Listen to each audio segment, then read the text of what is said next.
Thank you guys. Sit back, relax, and enjoy Misery by William Goldman, based upon the novel by Stephen King.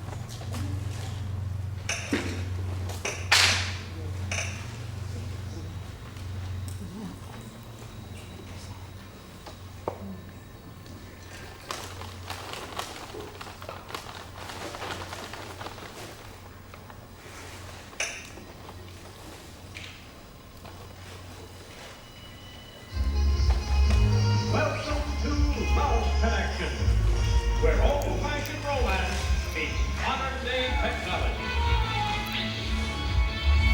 Where you hear all the intimate details of a first date.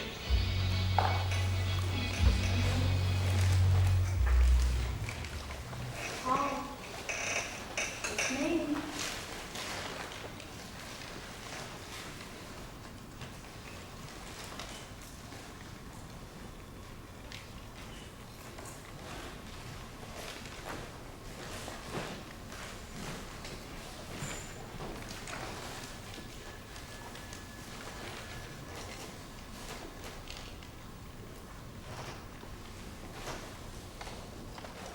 Nothing bad can happen to you now.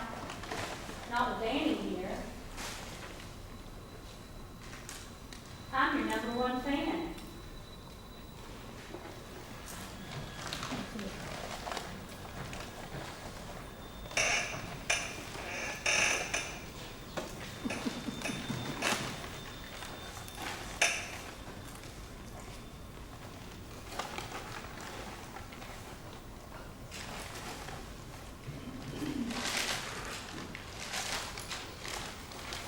I'm your #1 fan.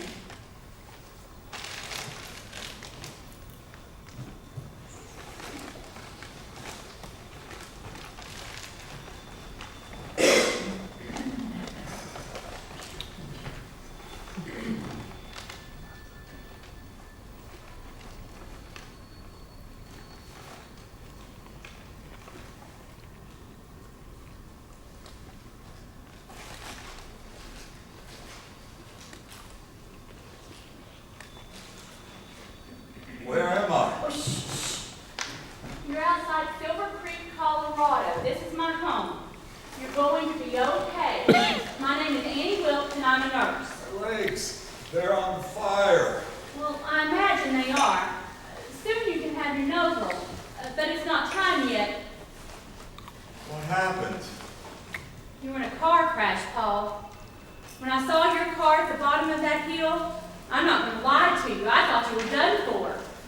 I had to crowbar the door open, and there was glass all inside, everywhere, and you weren't moving. It's not easy getting you out, but I'm a determined woman, and so I did it. Well, I laid you over in the snow, and I forced air inside of you. I said, breathe, do you hear me? Breathe. Well, I had to make you live, and so that's what I did. Well, I got you up the hill and into my truck. You've had a few close calls, but that's all over with for now. Yes, your shoulder was pretty severely dislocated, too. That was stubborn, but I finally popped it back in.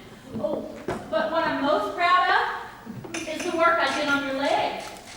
Considering what I had around the house, I don't think there's a doctor hereabouts could have done any better. You have a compound fracture of the tibia in both legs, and then the fibula of the right leg fractured too. Oh, it's not nearly as bad as it looks. Please believe that. Shouldn't I be in a hospital? Well, I'll get you to a hospital as soon as the road's open. I tried phoning, but the lines are down. But I could hear your bones moving around when I was working on you, so it really is best if your legs remain immobilized for now. How long have I been here? This is your 4th morning. And I was unconscious the whole time? Almost the whole time. But when I heard your first scream, I was so relieved. I was screaming? Dying men rarely scream. They just don't have the energy for it. I should know. Oh! We won't be needing this anymore. That's some good news.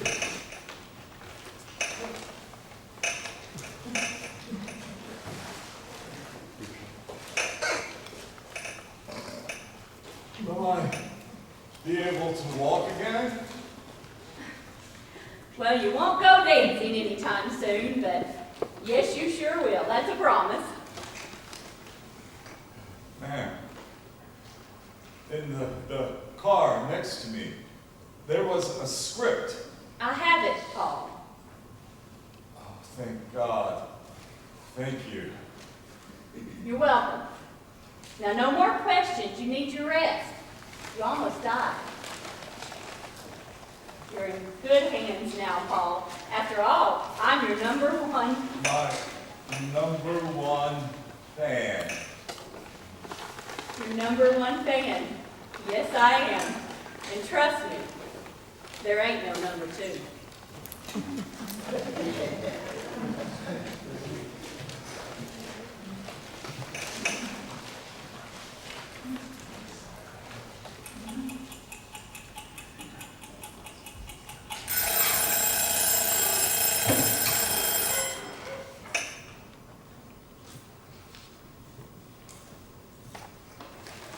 Miss Wilkes! Miss Wilkes! You don't have to yell. You know I'm just on the other side of the door. Can I have my pills, please? My legs. Very painful. Poor dear, it's like clockwork how your pain comes. I have your pills right here. Oh, could I ask you a favor? Miss Wilkes. Oh, please, call me Annie. Everyone does. Annie, please. Anyways, I took the liberty of peeking inside your leather case. Oh, you don't mind, do you? Please. And I Annie. noticed there was a manuscript in there. And you want to read it? You wouldn't mind, would you? You wouldn't mind if I read it? I would never presume to do such a thing without your permission. I respect you too much. Sorry, but I have a hard and fast rule about who can read my work at the early stage. Only my agent, editor, and anyone who saves me from freezing to death in a car crash. Oh, you'll never know what a rare treat you're giving me. Oh, heavens, forgive me for prattling away and making you feel all oogie.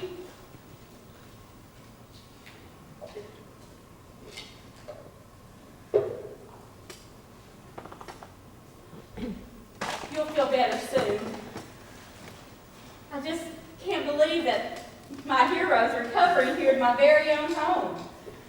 The man who gave the world misery Chastain. And here he is, Paul himself.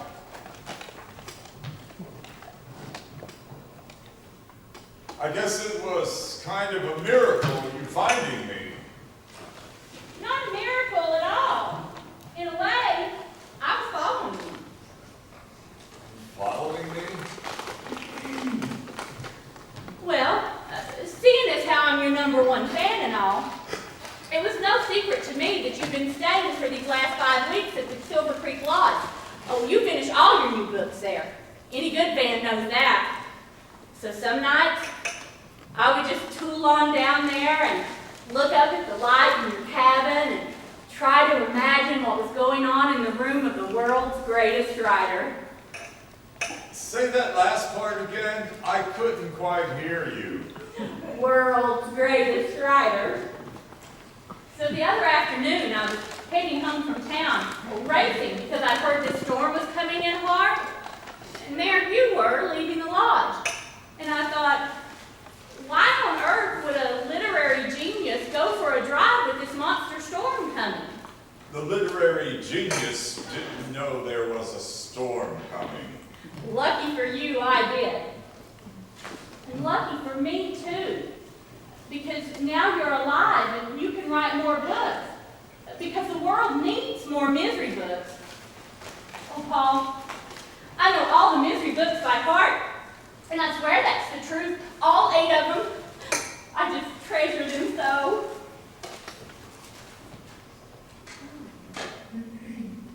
This one's not a misery. Well, I gather as much since her name's not in the title.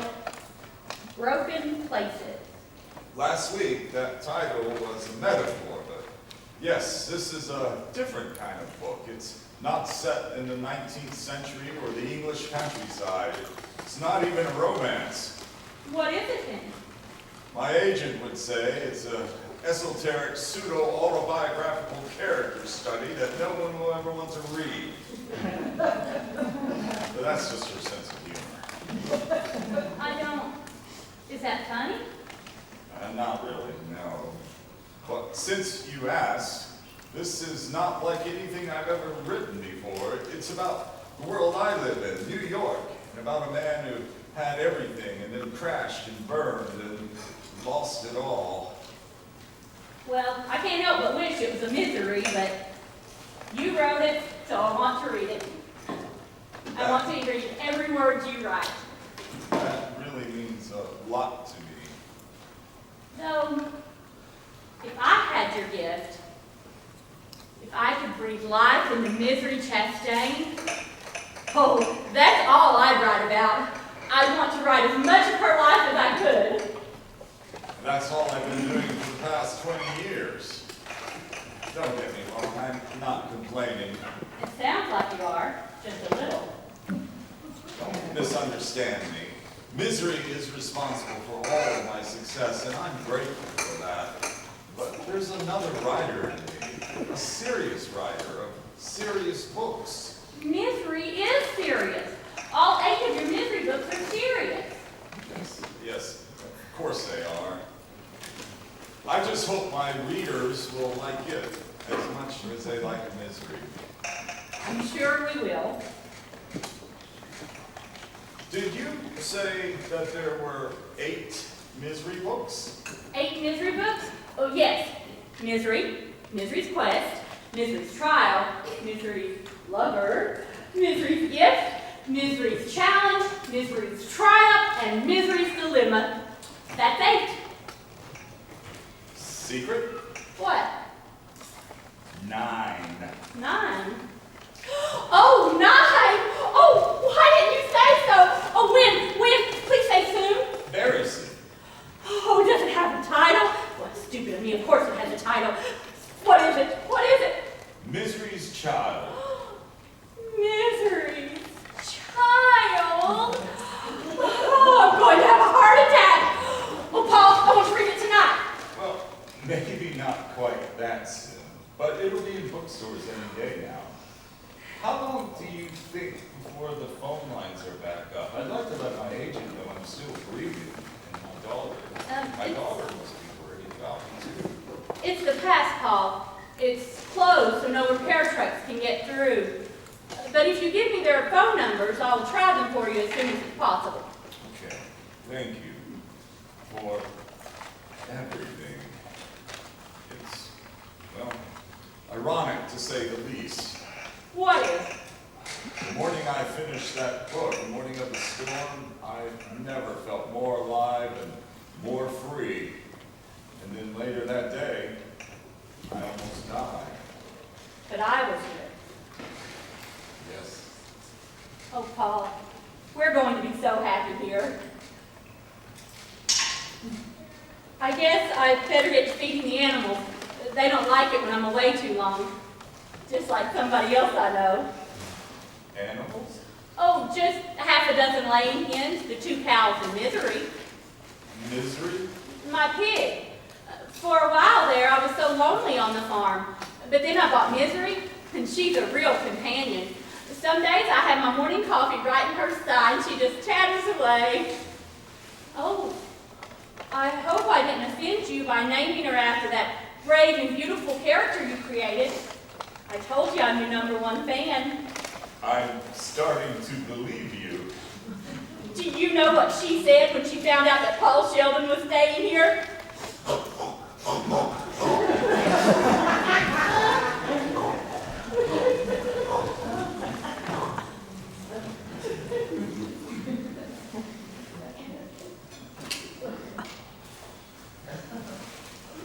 Wow.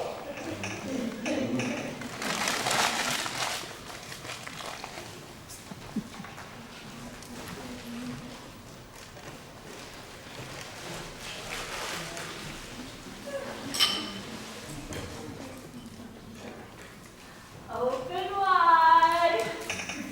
Such a good boy.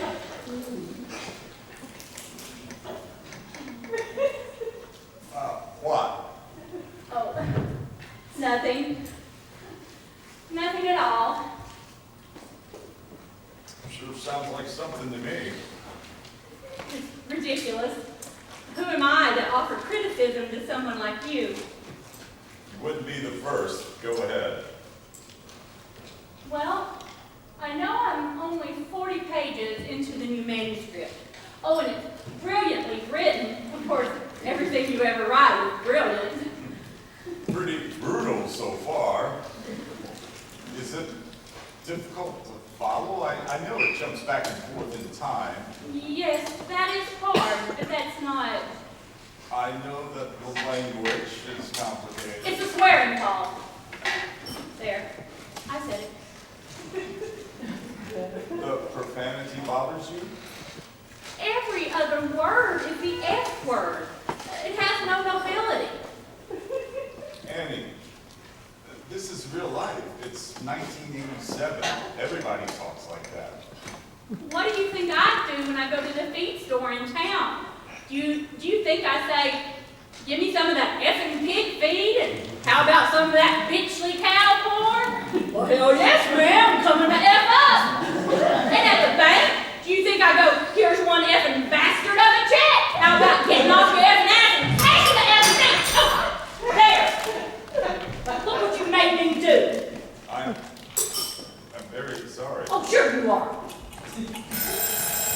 Oh, and I suppose now you'll be wanting your pocket duty medicine. Well, you'll just have to wait till I get this mess cleaned up.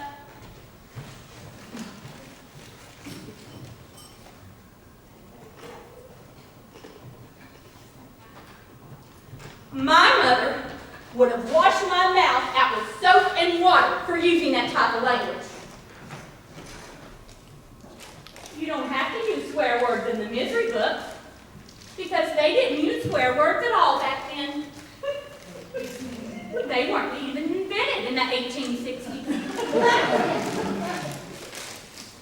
That was a better time. I think you should stick to writing the misery stories, Paul. I say that sincerely, as someone who cares for you, as your #1 fan.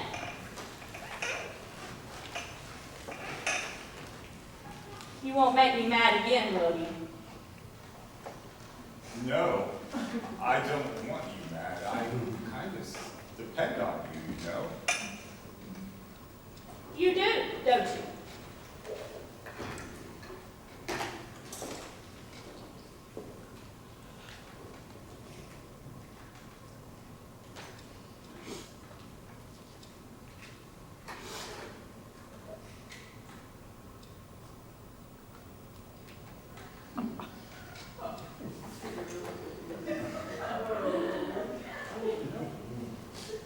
Seriously? You swore, not me. Take your medicine. Annie.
one to town for now. Oh, but I called the hospital and spoke to the head honcho. I told him who you were and what had happened.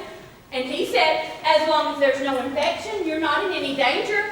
And then as soon as the road opens to the hospital, they'll send an ambulance for you. So the phones are working again. Well, mine's still out, wouldn't you know? But the ones in town are working just fine. Were you able to reach my agent? Remember I gave you her number, Marcia Sindel? What do you think I've been doing, Paul? I I called her and told her everything. I've got to get back to New York. I've got a press launch coming up. You could just hear the relief in her voice. I gave her my number, so when things are shipshape here, she'll call you. Were you able to reach my daughter? Your agent is going to call your daughter and tell her everything. Now, I know that this new manuscript book is important to you, but I have to put it down now that I have this. Oh, I looked at the first page, and just to read the name Misery Chastain again, oh, it's like a visit from my oldest and dearest friend. Could I ask you a favor? I would love it if you would autograph my copy. I have your autograph on a photograph, but it would mean so much more to get it in person.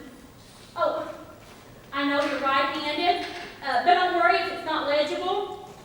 I'll treasure it anyway. Oh, it should say, to Annie Wilkes, who by saving me, saved misery.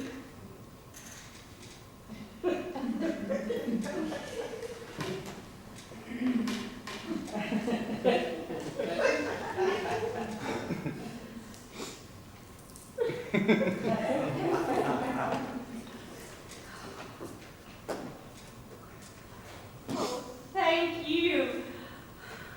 You can guess it took all my self-control not to start reading it right there in the store. Oh, but I can't wait any longer.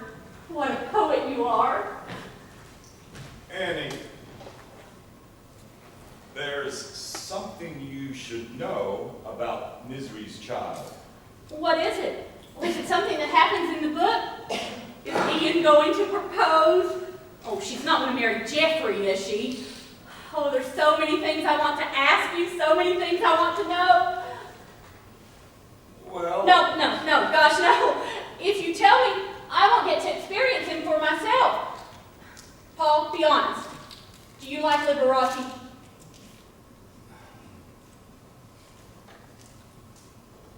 Why do you ask? Well, I always play his records when I'm reading a Misery. When he plays Radio City, who do you think is in the front row? I love you, Paul. I love your mind, your creativity.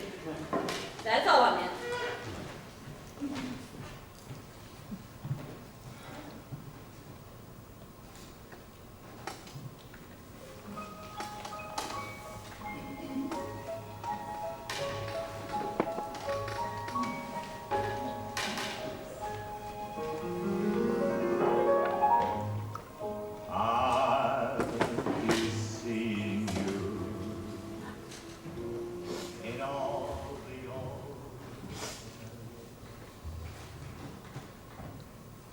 Good morning. I made you my specialty, scrambled eggs a la Wilkes. I got it to page 100 last night. Guess that means it's okay? Oh, Paul, I love it. It's as good as all the rest. Better, the best. I can't even think of the word. Would grapes be insulting? I can live with grape. Oh, I knew she would marry Ian and not Jeffrey. But is Ian sterile or is she barren? They want a baby so badly. And I do think Jeffrey and Ian will become friends again eventually. Oh, do they? No, don't tell me. I want to find out for myself.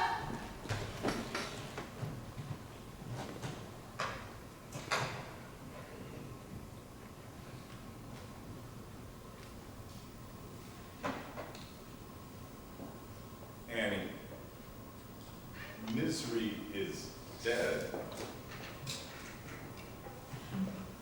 I've got it. I know what's greater than great. What's that ceiling Dago painting? Sistine Chapel?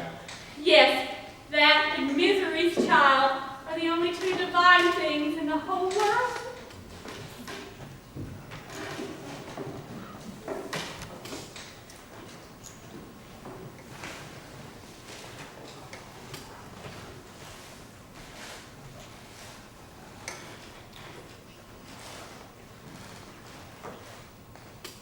I was married once, years ago in Denver. That did not work out. That was very, very hard. I was a nurse at a big hospital, so I threw myself into my work just to get through the day. I worked nights too. Night shifts at a hospital can be slow, so I had plenty of time to read. That's when I first discovered Misery. She came at a point in my life when I needed her the most. And with her horrible childhood and her terrible stepfather, to keep fighting the way that she does. Oh, and she has always been a fighter. The whole world can be against her. But she knows that there's a justice higher than that of man's. That God will reward the good in us. She makes you know I'm not alone in the world. So I suppose you had a little something to do with that too. And you must be good, Paul, or you never could have created such a wondrous, loving creature like Misery Chastain. I'm, All done? yeah, thanks. No problem. I may have saved you from that car, Paul, but for all these years, you saved me. You may be giving the books too much credit, Annie. I bet you would have been okay no matter what. I don't know. I don't think I'll get married again. Me neither. No? I wasn't very good at it. Why not?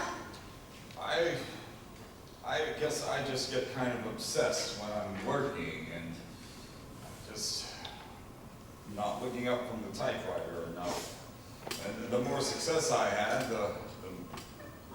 I just wasn't there for my wife or my child.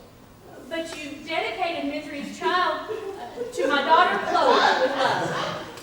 Yeah, well, she's not really talking to me right now. I was hoping I could make it up to her when I got back to New York. Well, I hope you don't think I can stay here chatting away all night. I've got a book to finish. I may not be out of my room for a while. I get so caught up. So, there's your water. There's your next nose roll. Oh, and I brought you a Reader's Digest. It's not from this year, but they don't go bad. I can't wait to get to the end. Don't you want to make it last? Oh, don't you worry about that. As soon as I finish, I'm just going to start right over again. Annie, it may not be what you expect, the ending. It was mostly unexpected to me. But you wrote it, silly.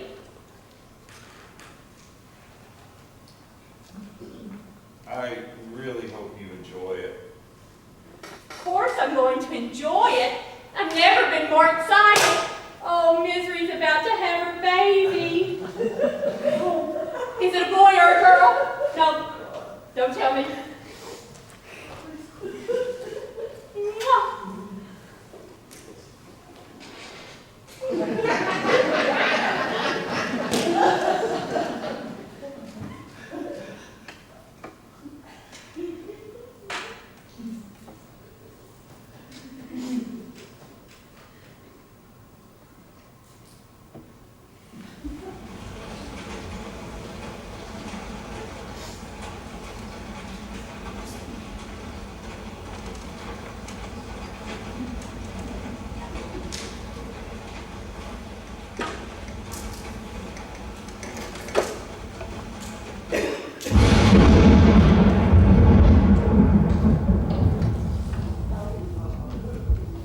You dirty bird. She cannot be dead. Misery Chastain cannot be dead. 1871. Oh, how could you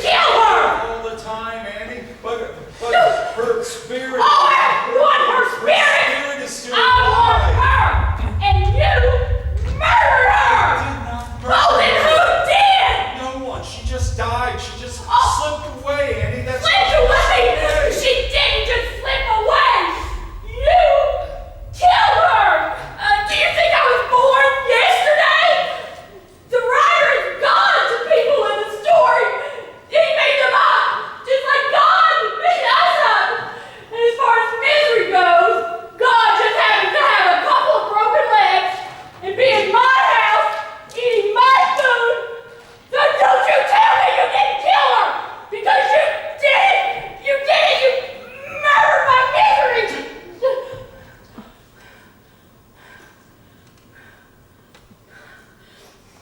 I thought you were good, Paul. You're not good. You're just another dirty birdie. Annie. I think I better go now. I don't think I better be around you for a while. I don't think it's wise. Go. Where? Will you be back to give me my medication? Oh, I think you've caused enough suffering. Now it's your turn to suffer. And don't think about anybody coming for you. Not the doctor, not your agent, not your daughter. Because I never called them.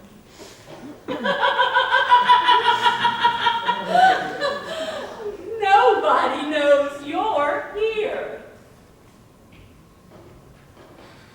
But you better hope nothing happens to me. Because if I don't come back, you die.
I've got the biggest surprise of your life coming up. How about, But you got to do something first. how about my pain pills and a little snack while I wait for my surprise? I'll get them for you, but first you must listen to me. Now, I know sometimes my thinking is a little muddy. I can't always tell what's right. I accept that. But last night, I thought so clearly because I asked God about you. And God said, I have delivered Paul Sheldon unto you so that you may shew him the way. Shew me the way? Yes.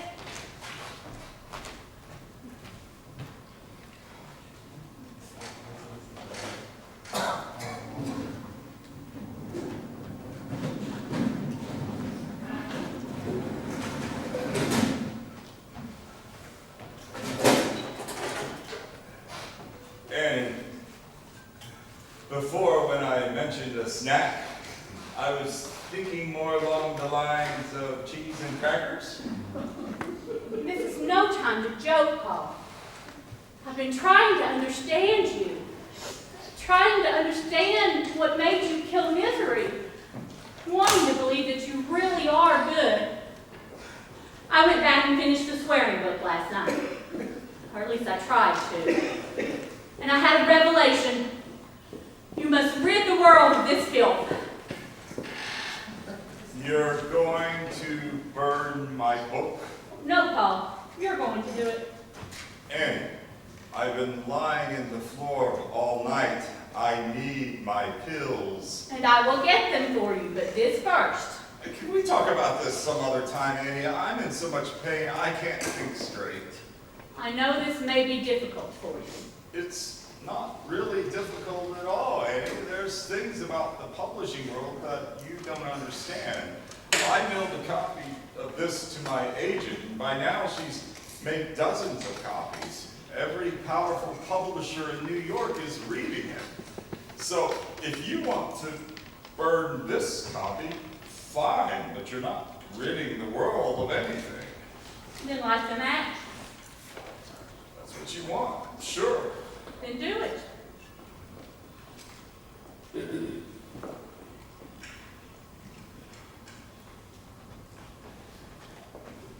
I know this is the only copy in the world, Paul. When you were 24, you finished your first novel, but you didn't make a copy because you didn't think anyone would take you seriously. But they did. And ever since, you've never made a copy because you're so superstitious. It's why you always come back to the Silver Creek Lodge to finish your book. You told that story on Johnny Carson 11 years ago. Annie, this book will go to auction in New York and sell for a lot of money. My attorney will make sure that you get half of it because no one deserves it more than you do. It's not about the money. It's about purity and God's value. You're right. Tell you what, I won't publish it. I'll just keep a copy for myself. No one will even know it exists. As long as it does exist, your mind will never be free to write the books you were meant to write. I think you should light the match now. Annie, please listen. This book was difficult to understand. You've got to understand. I quit so many times, but I kept coming back to it. I needed to write it. Every ambition I have as a writer is in those pages.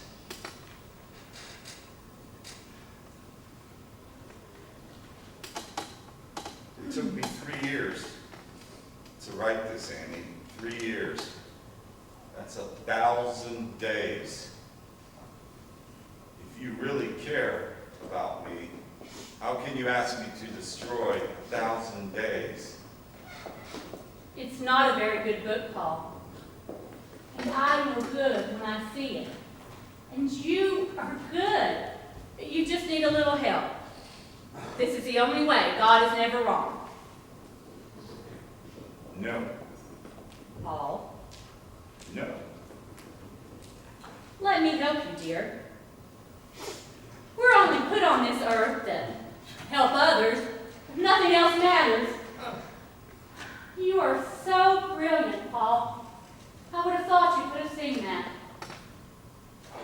I think maybe you do see it. Annie, please, I'm begging you, don't make me do this. You can do as you choose. Do the right thing now.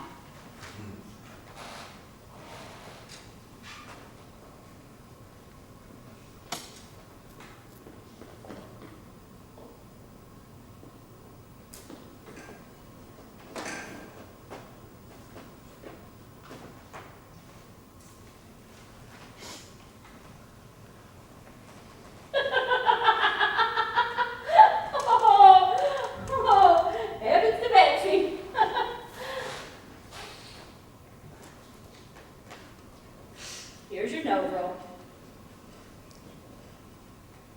Though honestly, I'm giving you too much of it as it is. Too much of anything can kill you. How does tuna casserole sound for dinner? Great.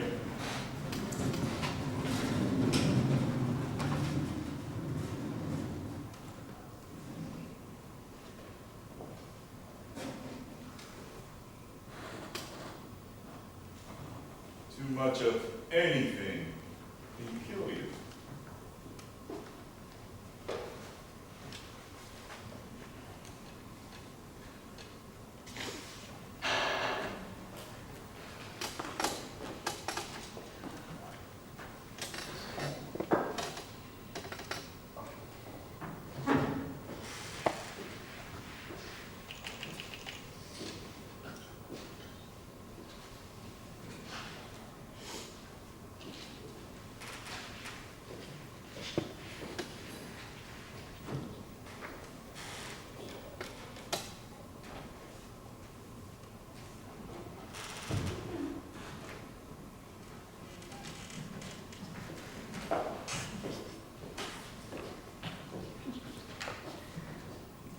Sheriff,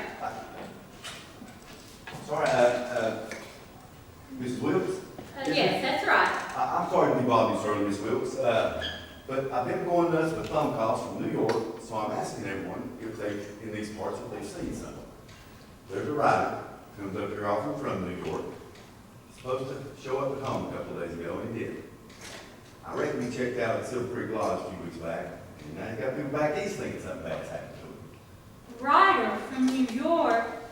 Oh my God, Paul Sheldon was staying there. He's my hero. I have all the Misery books inside. Oh, I'm just reading the new one, Misery's Child. Is it him that you're looking for?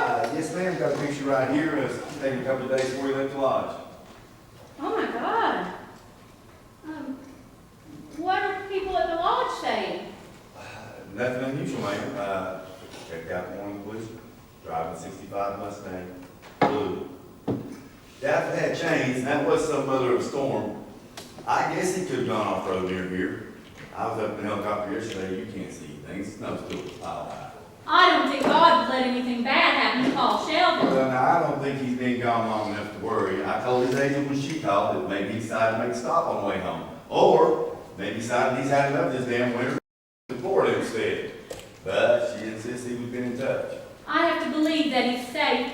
Will you let me know if you hear anything, Sheriff? Oh, I think everybody's going to hear about it if we find him. And hey, call me Buster. Everybody does. All my fingers are crossed for you, Buster.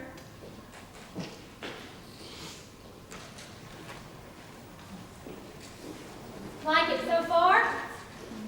I'll say, I've always wanted to visit the other side of the room. Now don't poke fun. I promised you the biggest surprise of your life, remember?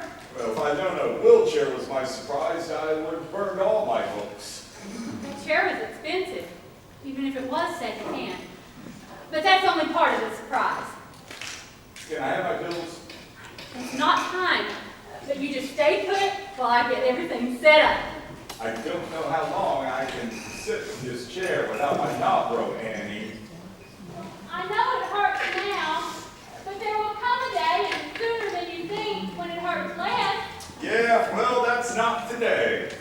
Oh, don't be such a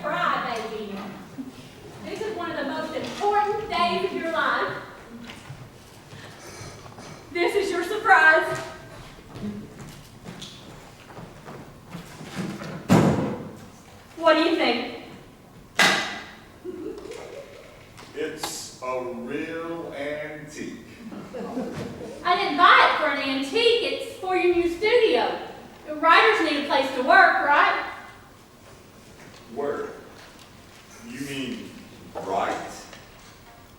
What in the world do you think I'd write?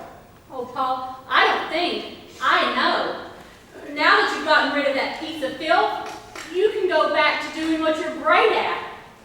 You're going to write a new novel. It's going to be your greatest achievement yet. Misery's Return. Annie, misery is dead. No, she isn't. Not even when I was so mad at you. I knew you didn't mean to kill her, and now you can make it right. And this book will be in my honor, dedicated to me for saving you and nursing you back to health. Oh, I'll be the first person in the world to ever read it. You're going to make me the envy of the whole world. You just expect me to whip something off. I certainly do. I expect nothing short of your masterpiece. I don't have any of my notes. I have 2 big binders keeping track of characters, timelines, places. I don't even have any of the books. Oh, I've got all the books here, silly. And I've got paper and pens and pencils, sharpeners, anything you need. Somehow, I don't think Tolstoy wrote this way.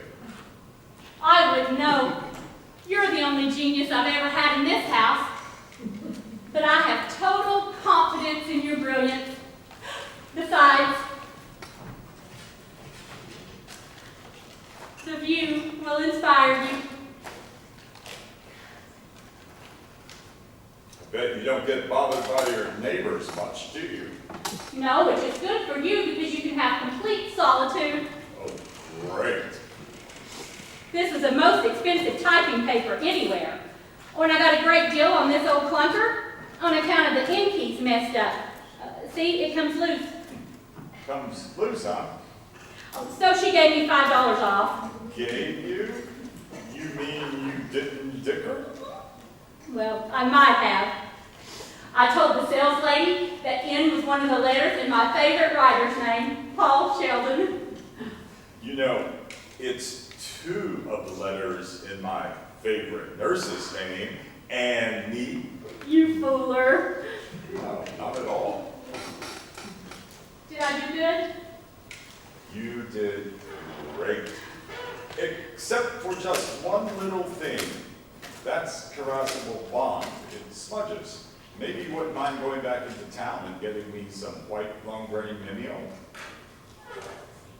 It's a trick. You don't want to write my book, so you're making up excuses not to start. Bring that over here and I'll show you the problem. This paper costs the most. I don't see how it could smudge. Well, it does smudge after all. How fascinating is that? I thought you'd be interested. I'd like for you to be in on everything, Annie. Not just the finished book, but how it's written. I'm so touched that you're thinking of me. Oh, anything else I can get you while I'm in town? Any other crucial requirements that need satisfying? Yep, just the paper will be fine. Are you sure? Because I could bring you back a paper quarter, or maybe you'd like a handmade pair of riding slippers. Or if you want, I could bring you back the whole store. What's the matter, Annie? What's the matter? Oh, I'll tell you what's the matter. I go out of my way for you. I do everything I can to make you happy, and what thanks do I get? You got the wrong type of paper, Annie. I can't write on that paper, Annie. Well, I'll get you your stupid paper. But you'd better start showing me a little more respect around here, Mr. Man. No, sir. You may think that you can trick me. I know I look slow and stupid to you, but I and I'm not slow.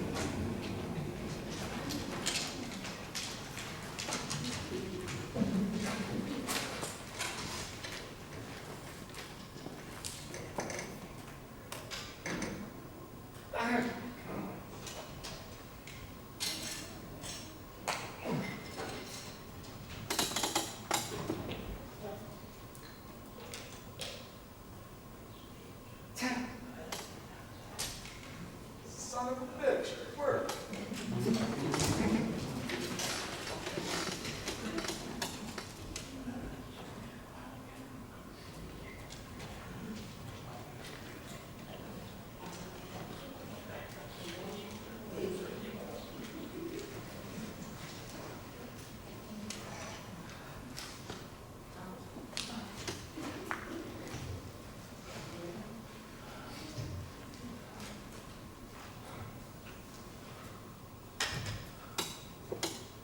Love of God.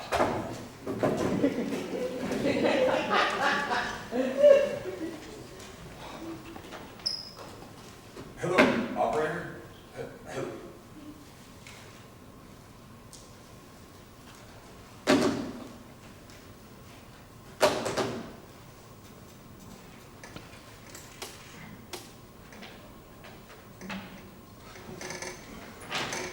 Crazy bitch.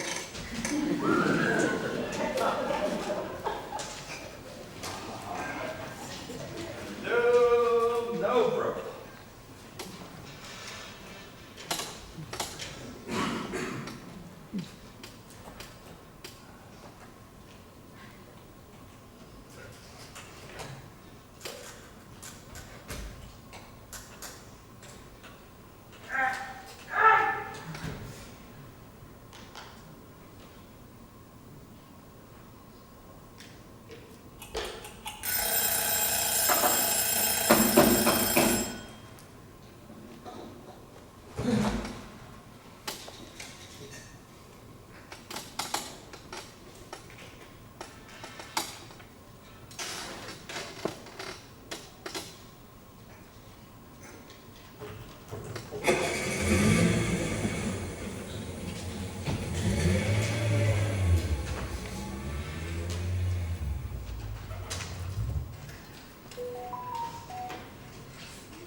Got your paper. White, long grain Mimeo, just like you asked for. Paul, you're dripping with perspiration. Your color's all hectic. What have you been doing?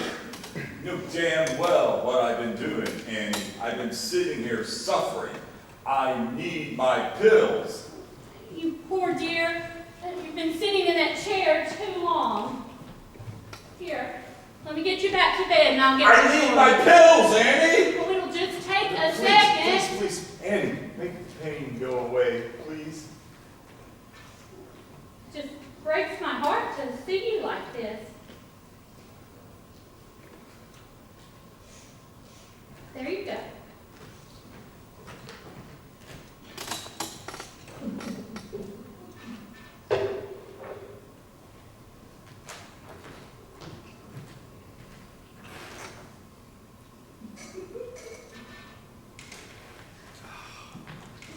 All right. Now let's get you back to bed. No, I'm sorry I panicked.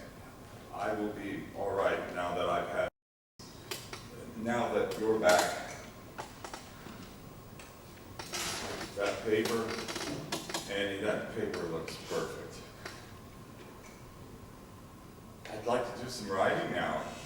Well, that makes me happy. Would you mind opening it for me?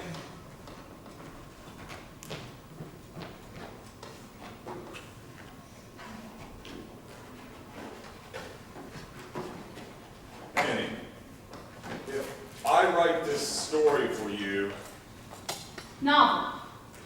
I write it and I'll go home. I think by the time you finish, you should be up to the strain of seeing people again. Is that what you want to hear? So agreed? Agreed. Just think of me as your inspiration. Oh, I do. And just remember, now and forever, I'll treasure whatever you write. I have faith in you, my darling.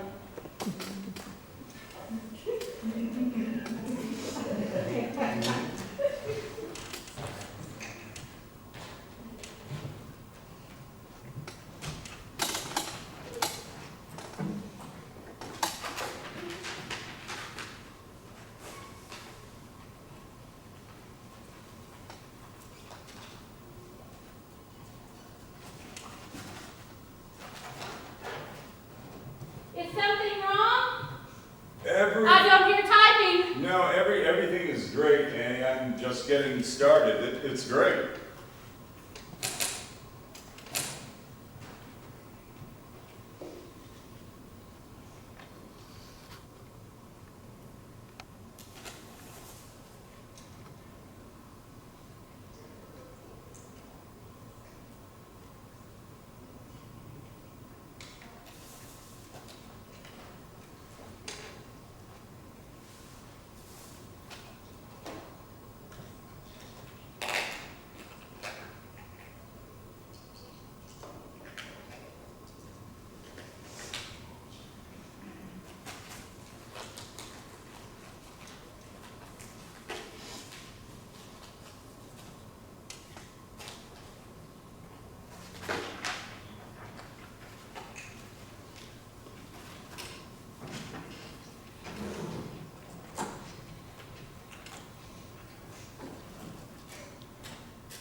Misery's return. No end. By Paul Sheldo.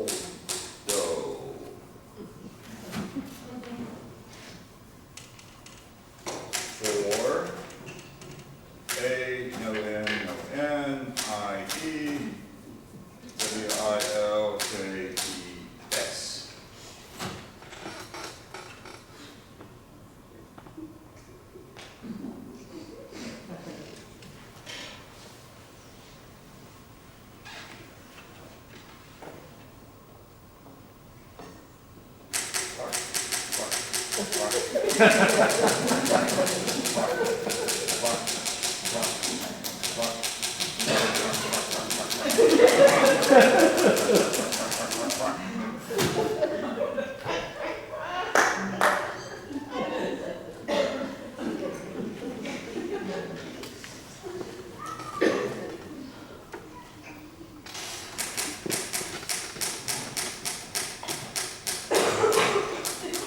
Paul, I'm sorry, but this is not right. You're going to have to do it over again.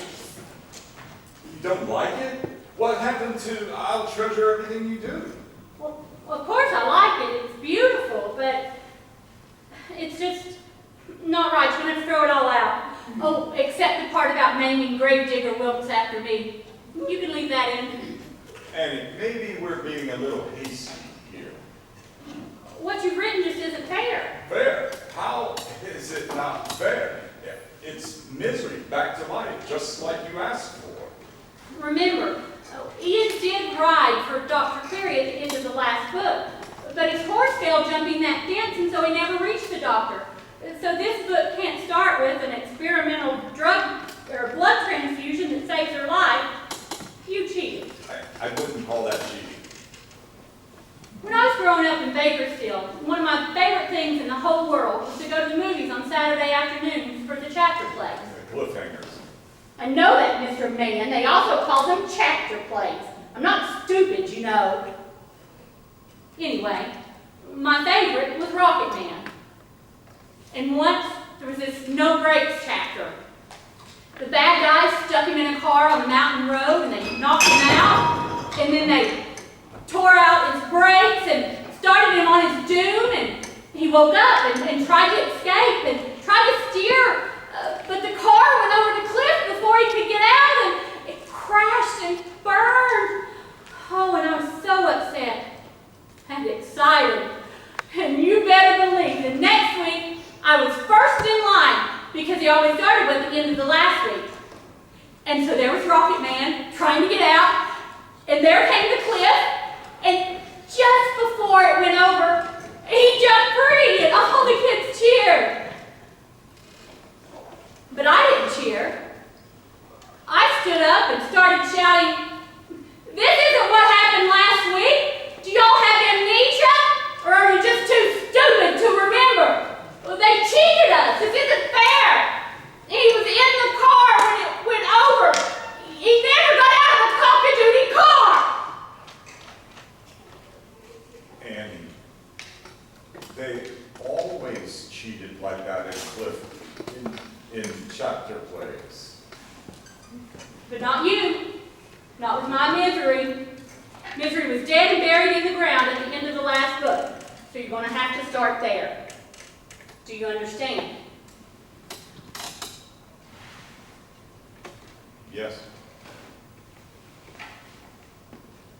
Yes, Then you know what's wrong. I do. But I don't know if I know how to fix it. Well, then put your thinking cap on. This is exciting, don't you think? I think if it were easy to write a book, everyone would be doing it. Maybe it was a bee. What? Maybe it was a bee. I saw it once at the hospital. Sometimes a bee sting can cause a comatose condition that makes a person seem dead. Oh, similar to a cataleptic state. Oh gosh. You're the writer, not me. Just forget I said anything. I'm sorry. No, Annie, don't be sorry.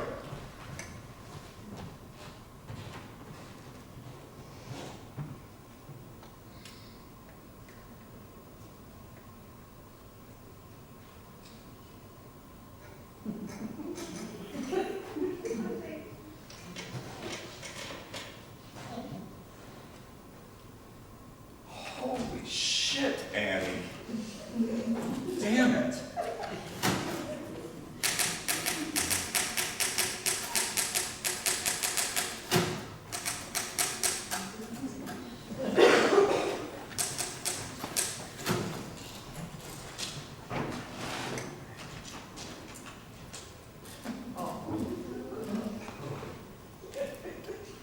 Well, should I keep going? I'll kill you if you don't, Mr. Man. Oh, Paul, when Ian realized that the reason they buried Misery alive was on account of that bee sting that put her in a temporary coma, and then when Gravedigger Wilkes remembered how 30 years earlier the same thing had happened to Lady Evelyn Hyde, and then old Dr. Cleary deduced that Misery must be Lady Evelyn Hyde's long-lost daughter on account of the rarity of deadly bee stings, oh, my heart leapt. I've known since the very first book that Misery had to be born in nobility. And I was right. And it's fair? Yes, it's fair. Oh, and exciting.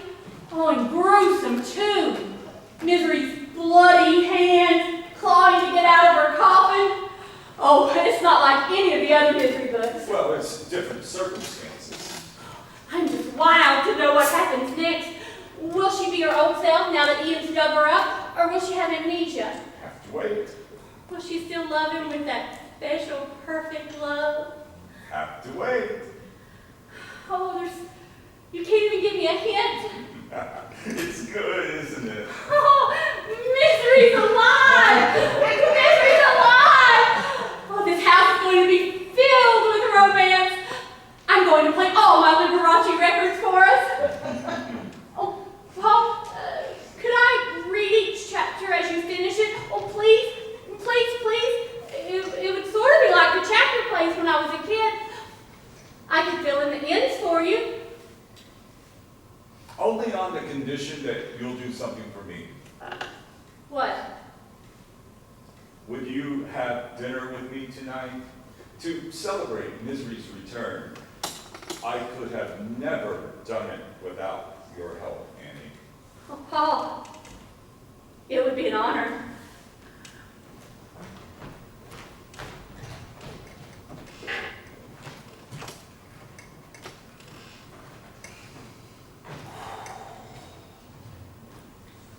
Oh, please, God.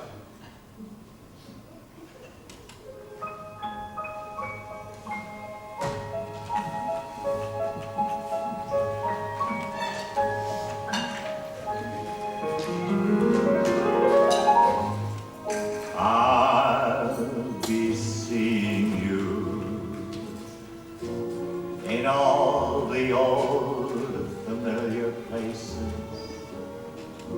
that this heart of mine embraces all day through.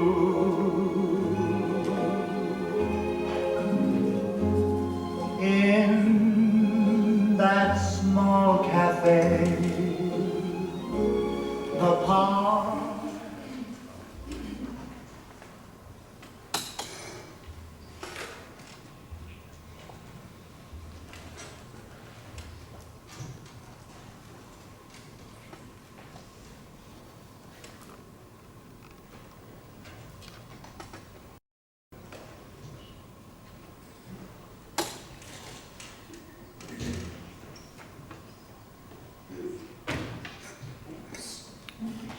I hope you like it. It looks wonderful.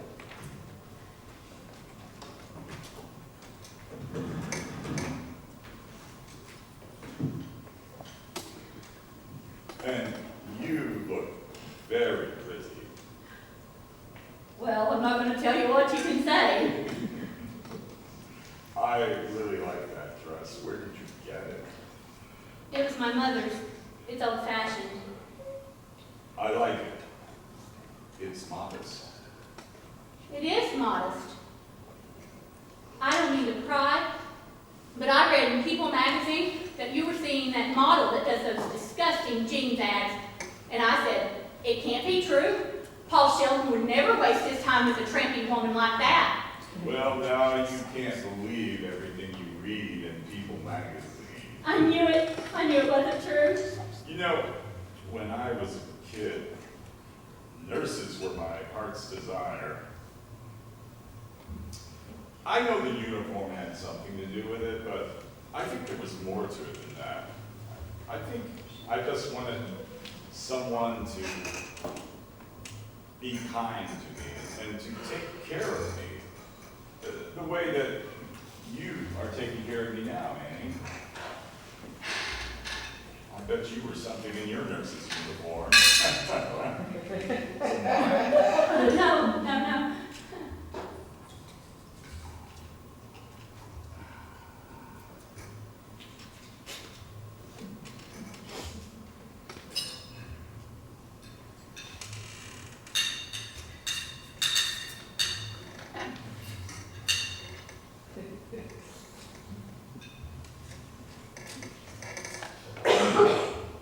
I had never in all my life eaten a meatloaf to compare with this. Wow! I have a secret. Well, I only use fresh tomatoes, and to give it that added zip, I mix some Spam in with the ground beef. You cannot not get this in the New York restaurant, that's for sure. It was my mother's recipe. I bet you were close with her. Yes, I was. In my whole life, she's the only person that never let me down. Well, her misery. Annie, I think we should have a toast. A toast Yes, to misery. to misery. Wait a minute.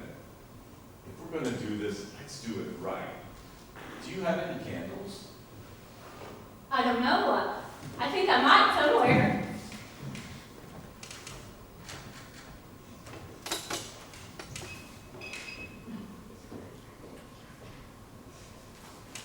You know, I've always wanted to see the rest of the house. I imagined it was lovely, but never quite like this. Did you study interior decorating, or do you just have a flair? Oh, you fooler. Though I guess you could say I've picked things up over the years. Well, it certainly says you.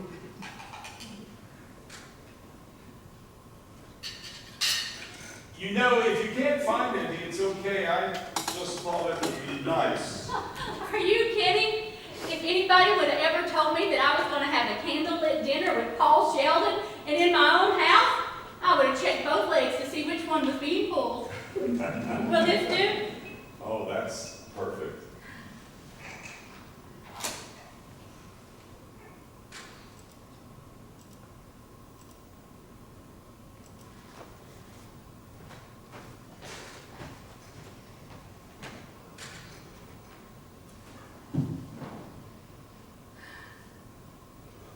To misery, and to Annie Sheldon, who brought her back to life.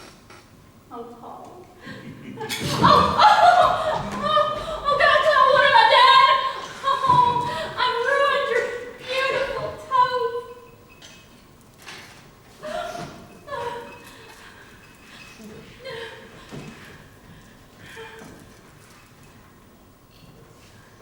You never find it in your heart to forgive me.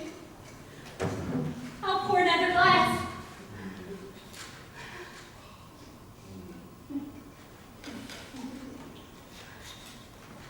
Can we both just pretend that this never happened? Misery. Misery.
I wanted to bring you something special, so I made you an ice cream sundae. You've been working so hard, you deserve it. You better eat it before it melts. Why don't you eat it? I'm right in the middle of a sentence. Oh, which part are you working on? Excuse me? Well, you haven't given me any pages in a week, so I don't know anything that's happened since that mysterious stranger showed up at the inn. Is it Mr. Your father? Annie, could we talk about this later, please? Sure. I'll just take those new pages and start filling in the Oh, ends. no, it's all right. I've actually been doing that myself. Why? Did I not do a good job? No, And you did fine. I mean, you missed a couple, but you did fine. Maybe I'll just sit here and watch you work. I'll be quiet. You know I can't write with someone else in the room, Annie. I'm not someone. I'm your #1 fan. I had the idea about the beat. That helped you when you were stuck. I got the idea for Mystery's kidnapping from something that the TV repair guy said. It's not the suggestion of the idea, Annie. It's what you do with it. Well, I knew writers were supposed to have big egos, but I didn't understand that meant ingratitude. I'm not ungrateful. I'm focused. Now, I've only a few chapters to go. I'll be finished in a couple of weeks. Well, there's one thing I've got to know. Did the Baron kill her father? That's the one thing I have to know or I'm going to go crazy. I'm not going to tell you anything. I made you a Sunday. You could tell me one thing. Do you want me to finish this book or sit here and have a nice little chat with you? Don't take that sarcastic tone with me. Then don't pretend you don't understand what I'm talking about. Now, the more you talk, the harder it is for me to write. And I'm right in the middle of this very difficult passage. There. I just lost it.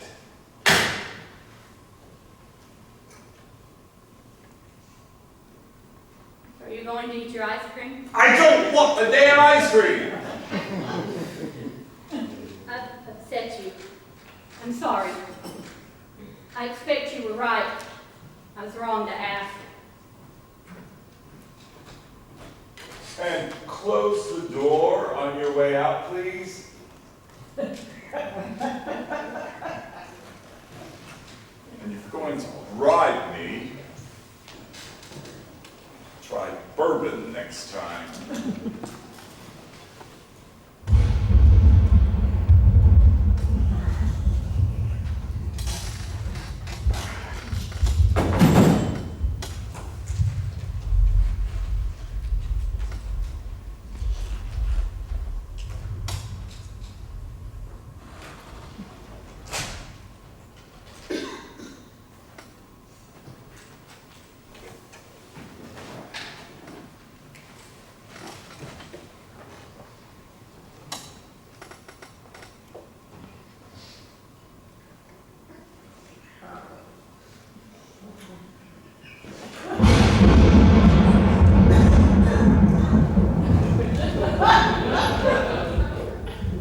Annie, what is it?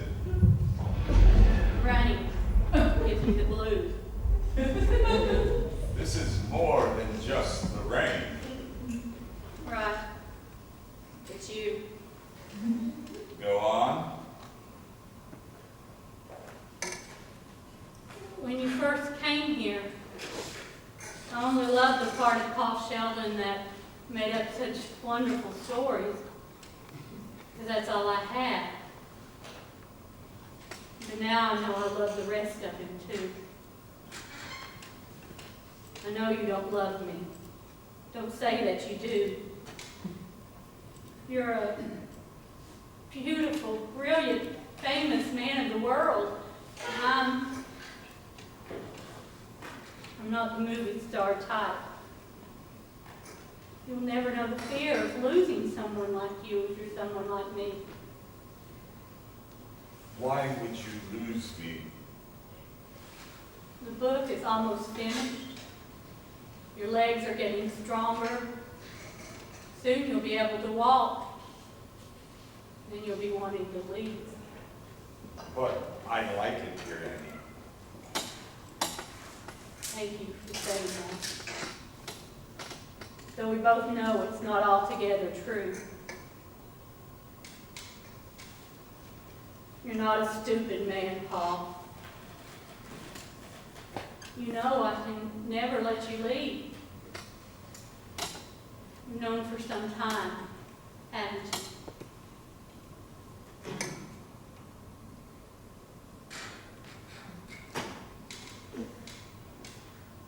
I could end this now for the both of us.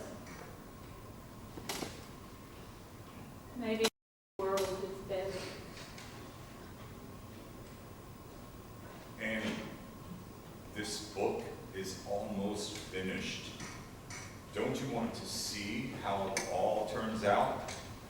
Don't you want to know? I do want to know. More than anything in this world, I want to know how it turns out. I think I better go out for a while. I might put bullets in it.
Guess what, Pumpkin?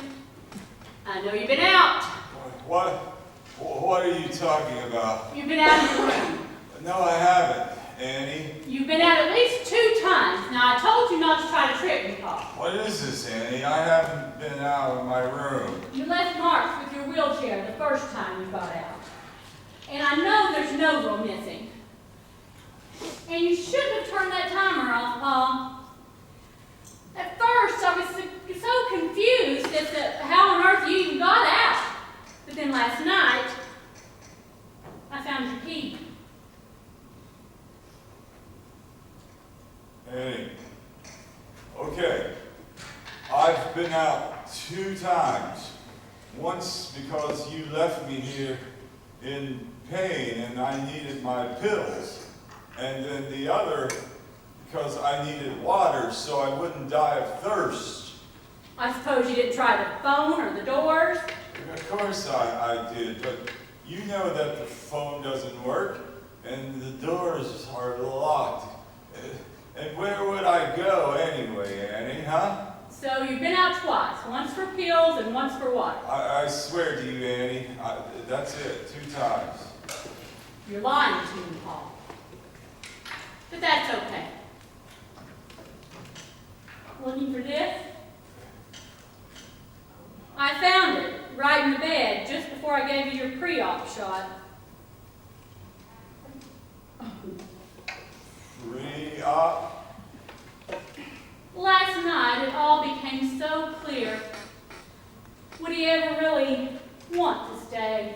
Well, I had to ask myself. And as much as I wanted to pull the wool over my own eyes, I guess I knew the answer even before I found your key. Do you know about the early days of the Kimberly Diamond Mine, Paul?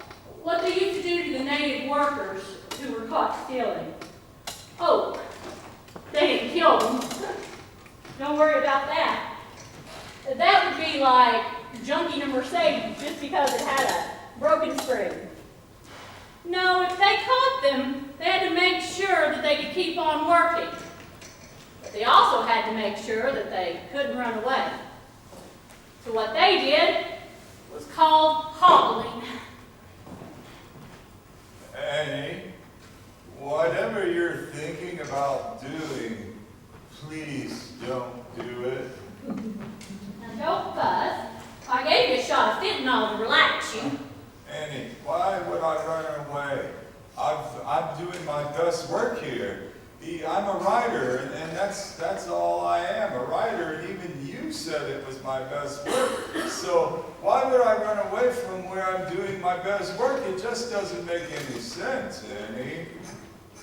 Now don't fuss.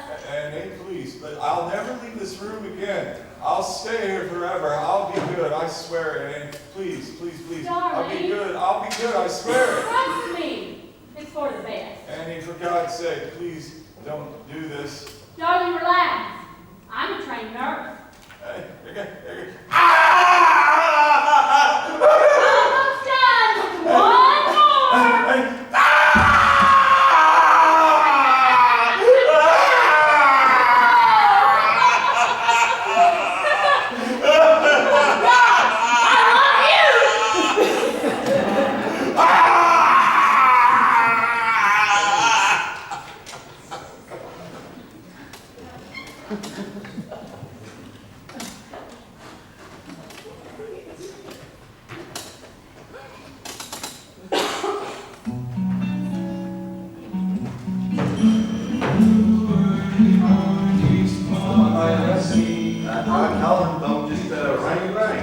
Oh, Sheriff, I had the volume on the TV up full. My hearing's not what it used to be. I'll never hear the phone ring when MASH is on. Do you like MASH? I don't watch my TV. Oh, well, what can I do for you, Sheriff? Well, I felt I should come by here, man. When I was here in February, you told me Paul Sheldon was your hero. Is my hero. You're here to tell me that you found him? No, man, didn't find him. Didn't find his car. Crashed it off the side of the hill just a couple miles up the road. Snow's all up that way now. Looked like the car had been buried down there for months. So you're telling me he's dead? No, can't say that for sure. But FBI is 100% sure. They found his car, told me he crawled out after the crash and died. But you don't think so. Man, looks like they was right, but they are the FBI. But I thought the car door looked like it had been pried up. That didn't add up to them. They think, well, you know, he couldn't have gotten far if he was injured. The body had to be close. Since we didn't find the body, really only one explanation. What's that? Kyle, say, Oh, no, please, I haven't been one please, telling you no! this, ma'am. Peter General Store tells me you really are Paul Sheldon's #1 fan. Says you have him set aside the first copy of every new misery book that comes out. I told you as much. Well, at least you got to see him in town. I never saw him. I certainly would have remembered if I had. Well, that's right, you said that. Well, I'm sure he came up here for some peace and quiet, and not to be bothered by the likes of us.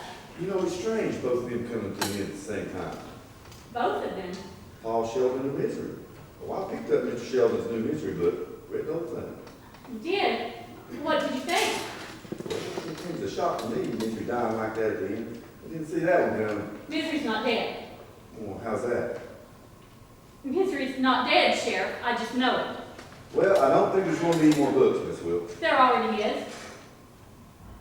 Well, as his #1 fan, I know he never would have left the lodge that night had he not finished a book. So whenever he turns up, or you find his body, you'll find the next Misery. Well, I hope you're right about that. Oh, I'm certain. Oh, and Sheriff, you really should read the whole series from the beginning. I might just do that. Yeah, I'm trouble now.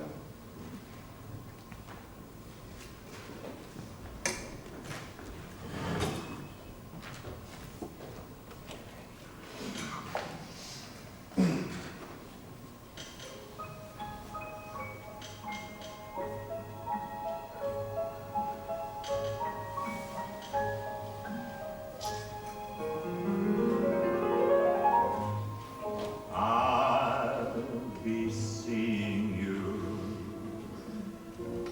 in all the old.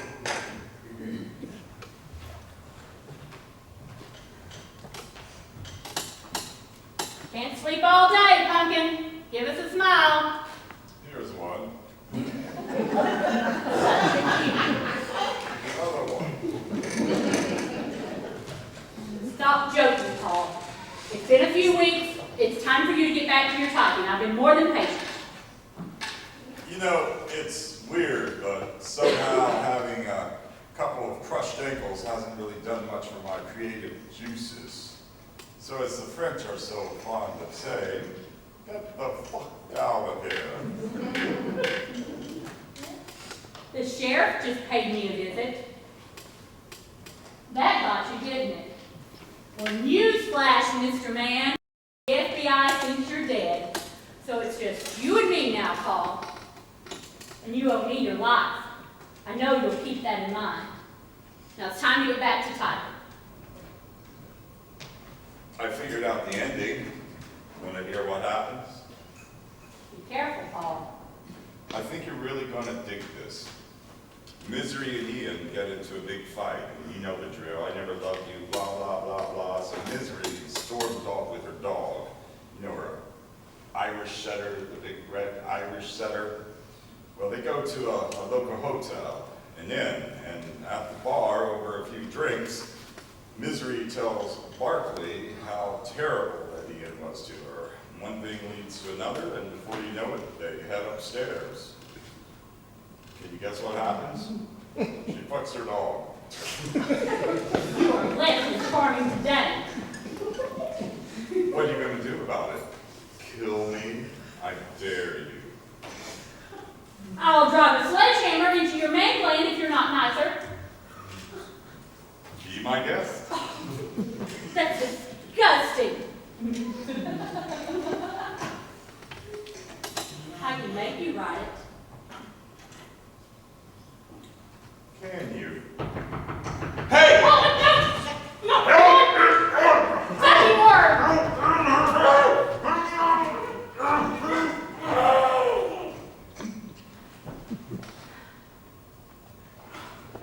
I don't understand you. When are we going to develop a sense of trust?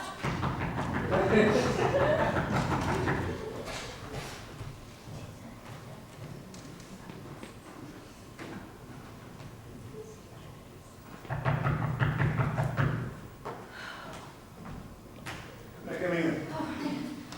You must think I have no manners. I made some coffee. I'll get you a cup. There's something I forgot to ask you. Pete at the general store when I was talking to him also mentioned that you become his biggest fan or biggest customer he's ever had for typing techniques. And I was hoping you could explain that to me.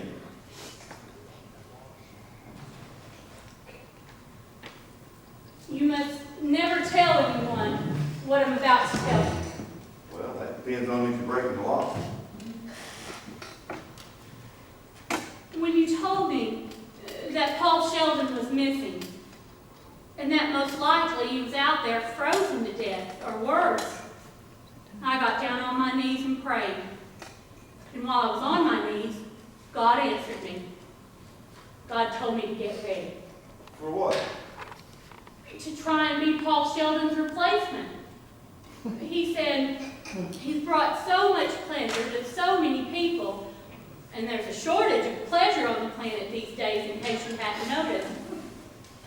And God said, since you're his #1 fan in all the universe, you should try to make up new stories as if you were Paul Sheldon.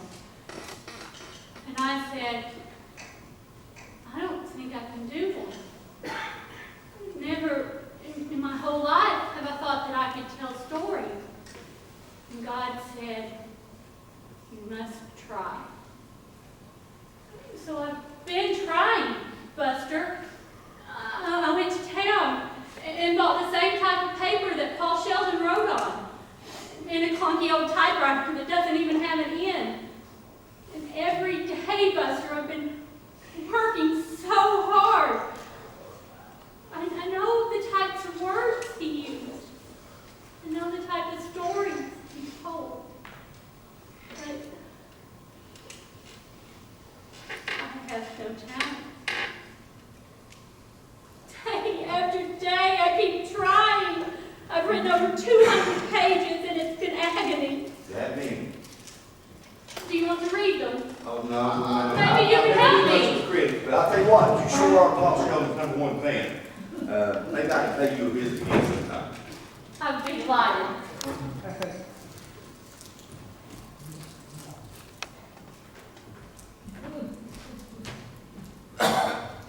In here!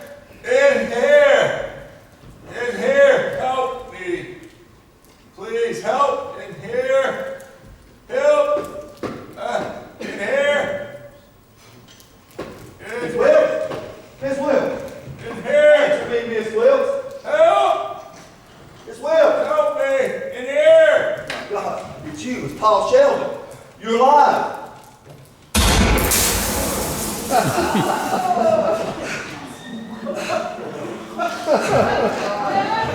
not one thing, it's another.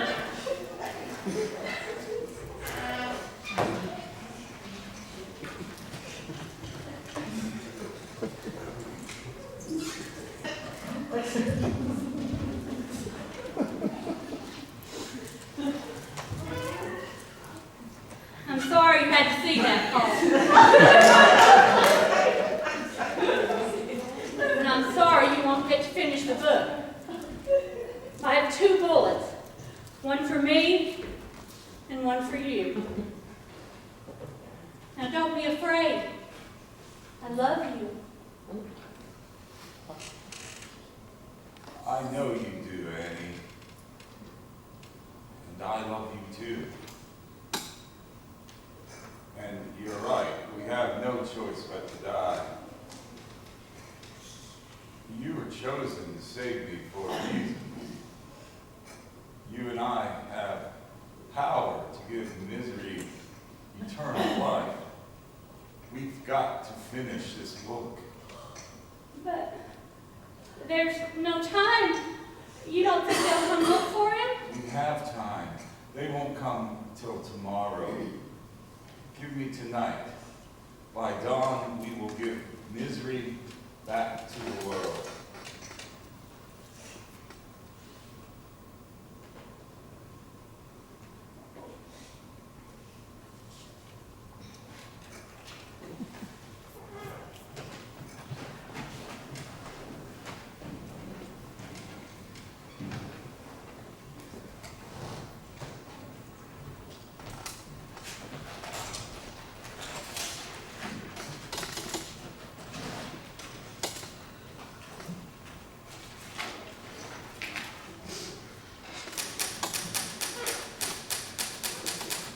A mysterious stranger. Is it someone from Misery's past? Is it her father? Well, I know it's her father, but who is it? He's about to turn around and she's going to see his face for the very first time. last page. The answers will be there. This will be our legacy. It will. Oh, Paul, from misery to be happy. That's all I ever wanted. I want to give you an ending that's worthy of everything that you've done for me, Annie. And when I finish this page, it's got to be perfect. I'll need 3 things. I know what they are. You will need 1 cigarette, because you used to smoke, but you quit except when you finish a book and you have just 1. Then you'll need a book of matches and 1 glass of champagne. Dom Perignon. Dom Perignon it is.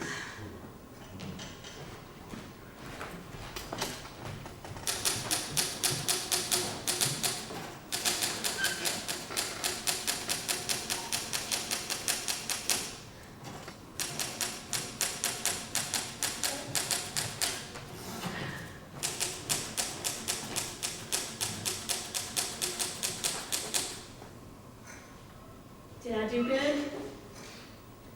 You did great. Except this time, I'm going to need 2 glasses. Oh, Paul, this is going to be even more romantic than our dinner.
You know how no one in the world ever knew who Misery's father was? Do you want to know, Annie? Oh, Paul, you can't. It's all right here. Oh, no misery, not misery. Oh.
this heart of mine embraces all day through.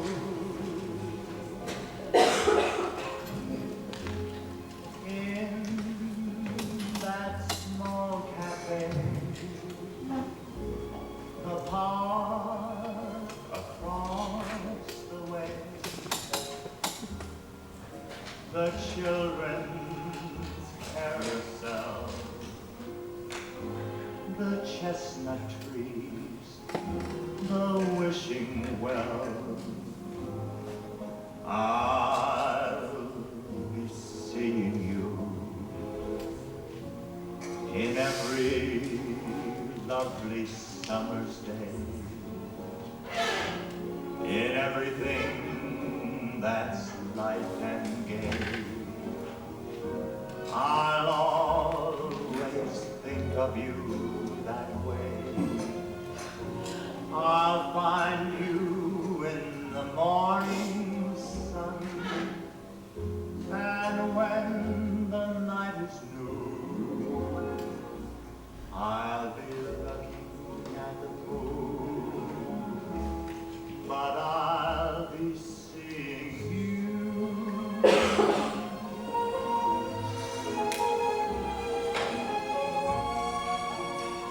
I'll be seeing you in every lovely summer's day.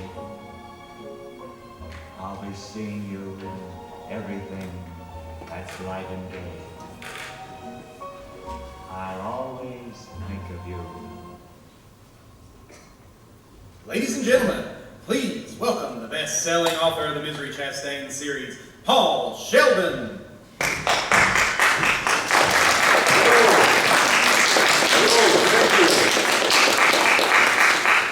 Thank you very much for joining us here tonight. I know I missed the book tour for Misery's Child, so it's especially nice for me to be able to kick off the tour for Misery's Return right here in my home in New York City. I had hoped that I would be touring with a different book, but life has a way of shifting gears on us, and that particular book feels very far away right now, part of a whole other life. I do know that I am very happy to be able to share Misery's Return with you, and I suspect that some of you may have heard something about the circumstances by which I have come to do so. If hiding the real manuscript and destroying a decoy sounds like something out of a Gothic novel, what can I say? I am a man of my genre. Writing this book saved my life. And so, I had to save this book. I wrote it for a woman who believed in my characters more than I did, and who demanded that I be fair to them. She needed to know what would happen next in the story, and to my surprise, I discovered that I did too. My daughter Chloe, who is in the audience with us tonight, asked me what I would write about next, and I honestly do not know. My agent thinks that perhaps I should write about my experiences in Colorado, but I don't think I can. I don't think I'm quite ready for that yet. I do know that I am now a different writer than I was, and I think that maybe I am a better writer now. And I owe it to the experience of writing this book. Better because I think I finally understand the kind of writer that I'm supposed to be. And for that, I owe something. I owe someone. And so, the dedication remains the same for A, no N, no N, I-E, Wilkes.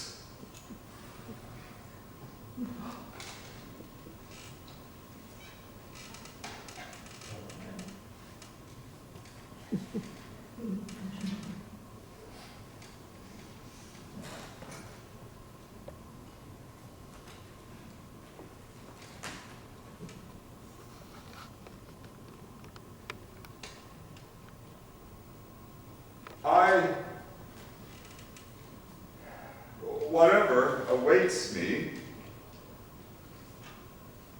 I'd like to think that